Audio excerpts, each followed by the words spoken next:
GM Ready. Serbisyong totoo ng GMA News. Matapos manalasa ni Super Typhoon Yolanda, isang bagong bagyo sa silangan ng Mindanao ang binabantayan ngayon ng Pag-asa. Pinangangambahang dadaanan din ito ang ilan sa mga lugar na binayo ng nakaraang Super Typhoon.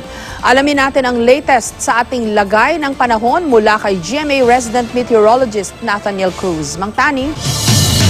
Magandang gabi, Jessica. Isang bagong bagyo nga na pinangalan ng Tropical Depression Zoraida ang nasa loob ng Philippine Area of Responsibility. Kaya itinaas na ng Pag-asa ang Storm Signal number 1 sa mga lugar ng Siquijor, Southern Cebu, Bohol, Negros Oriental, Negros Occidental, Southern Antique, Iloilo, Guimaras dyan sa Visayas at Dinagat Province, Siargao Island, Agusan del Norte, Agusan del Sur, Surigao del Norte, Surigao del Sur, Davao Oriental, Compostela Valley, Davao del Norte, kasama ang Samal Island, Bukidnon, Misamis Oriental at Camiguin Island dyan naman sa Mindanao.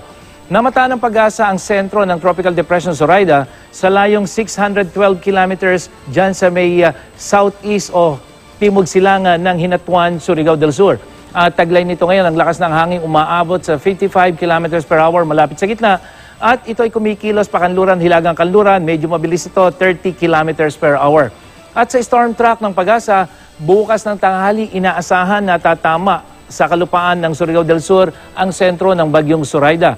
At matapos itong tumama sa Surigao del Sur, babaybayin ito ang Caraga Region dyan sa Mindanao, tatawirin ang Cebu o Southern Cebu, ang mga probinsya ng Negros sa may Visayas at tutuloy yan dito sa may Northern Palawan o dyan sa may Calamian Group patungo ng West Philippine Sea.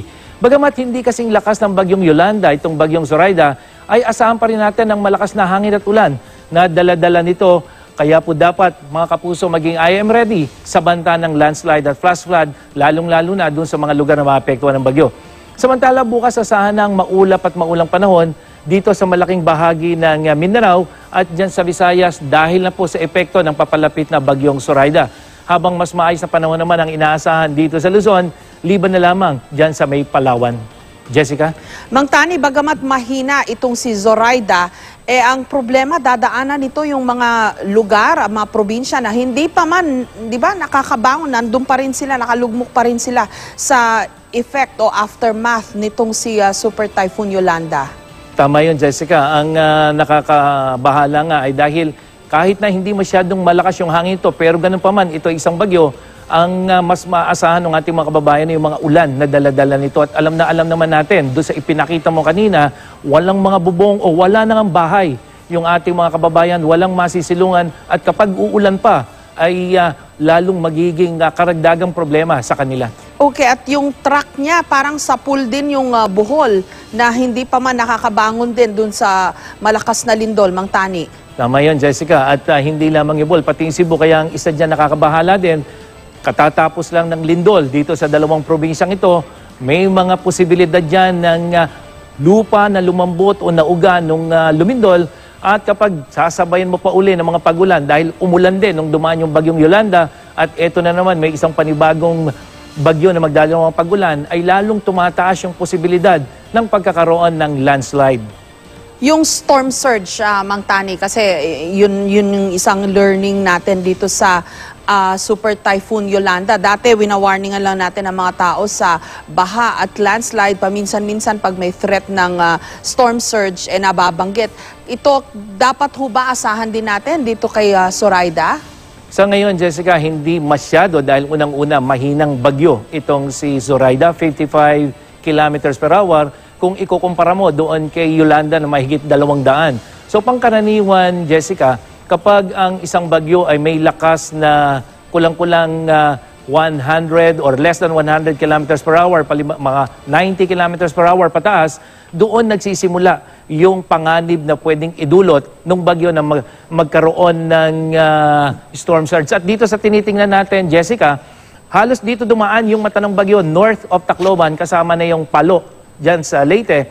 At makikita mo yung hangin na nanggagaling dito sa may karagatan patungo dun sa gitna ng mata nitong si Yolanda. Yung napakalakas na hangin niya na mahigit 200 kilometro bawat oras, yun yung lakas na nagtulak doon sa karagatan para pumunta sa kalupaan. Samantala kung mapapansin mo dito sa may Southern Leyte, walang naging problema ng storm surge. Dahil unang-una, yung hangin dito nang gagaling sa lupa, papunta doon sa gitna. So, papalayo yung hangin, papunta ng karagatan. Kaya yung tubig ay hindi naitulak.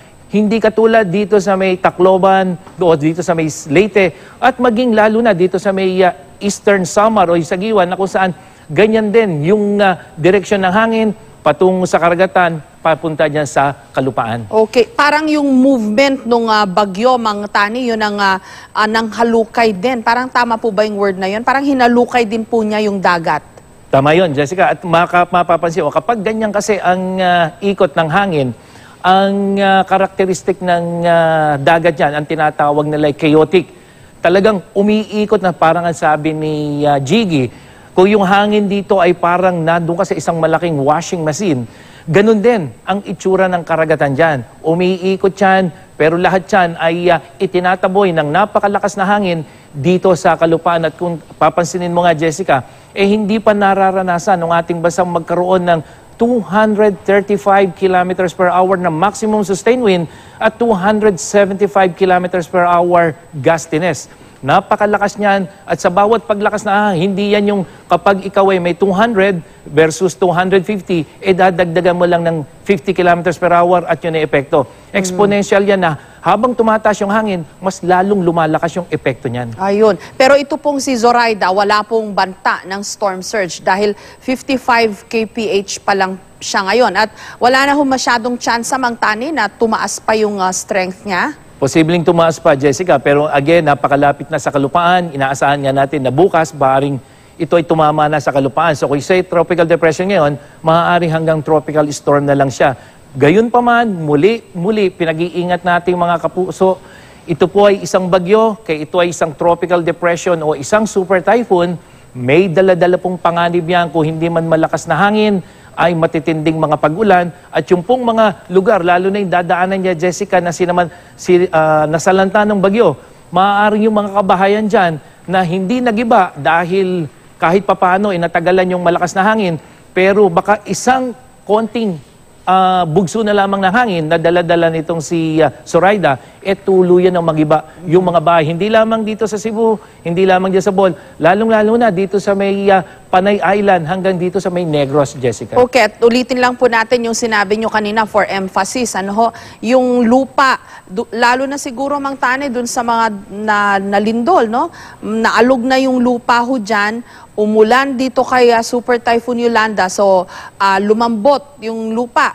Tapos may isa pang bagyo, itong si Zoraida, medyo delikadong-delikado na ho talaga kahit mahina yung dala po nitong hangin at ulan. Tama, Mang Tani? Tama yan, Jessica. Kaya ngayon pa lamang po, siguro pakiusapan na natin yung ating mga kababayan na kung meron din lang po silang malilipatan o mapupunta ang mas ligtas na lugar, kung alam nilang delikado yung kanilang kinalalagyan sa landslide o pagbaha, siguro po ngayon pa lamang ay gawin na yung nararapat dahil posible po yung pinag-uusapan namin ni Jessica na yung posibilidad ng landslide at flash flood na idudulot ng ulang dala-dala nitong bagyong si Zoraida. Okay, ang iniisip ko, Mang Tani, itong Tacloban kasi lumalabas buong syudad ho pala. Kung ngayon nakita na natin yung devastation, buong syudad ho pala ng Tacloban dapat nag-evacuate. Yun ang isang tinatanong din sa akin. Ang sabi kasi natin, kung natatanda mo, Jessica, na pag-usapan natin, mga evacuation centers, kumisan sila pala ay nando sa delikadong lugar. Kung hindi landslide, ay flash flood at ngayon yung storm surge. So may mga lugar talaga, Jessica, na halos yung buong bayan ay posibleng maapektuhan. Saan natin ngayon ilalagay? Yung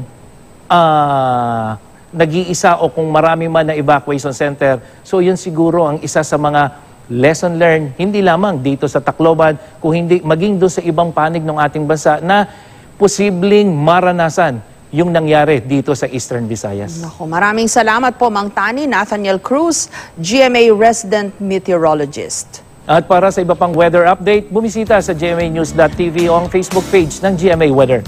At yan ang latest mula sa GMA Weather. Ako po si Nathaniel Cruz para sa I Am Ready, serbisyong totoo ng GMA News.